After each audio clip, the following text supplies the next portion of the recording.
Al-Furat Center, dependent to the Grand Ayatollah Shirazi, has specified its weekly conference to the challenges of Iraqis after the fall of ISIS and the end of the war in Iraq. In this conference, which was administered by Al-Furat Center for Strategic Research Studies, many academics, lawyers and social activists expressed their opinions on the topic of this conference. Social, political and economic problems in the liberated areas and the management of these areas were among the most important topics discussed at this conference. Stay tuned.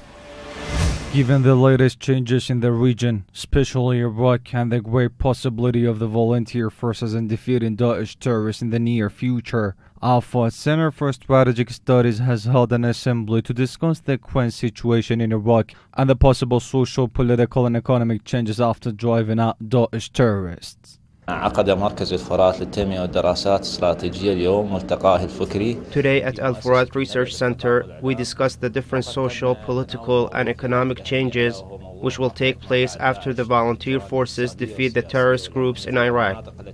The experts discussed the anticipated changes in the country and the conditions that the war refugees will have in near future.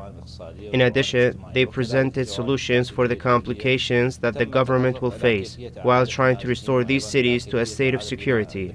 Moreover, the participants discussed the role and responsibility of the Iraqi government in providing life necessities for the people who returned to the liberated areas after the fall of the terrorist groups in Iraq. في إطار استعدادات الدولة العراقية لمرحلة ما بعد داعش. After the volunteer forces defeat the takfirists and terrorists, the Iraqi government will have a great responsibility to fulfill.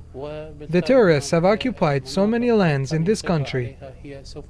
God willing, the Iraqi troops will reclaim the occupied lands very soon. We know for a fact that the government will be facing so many complications along the way, and will have to take care of the Iraqi people and fulfill their needs. It is noteworthy that the participants also discussed the short-term and long-term plans to enhance the political, economic and security status in Iraq and the measures that the government will have to take in order to properly provide life necessities for all the people in this country.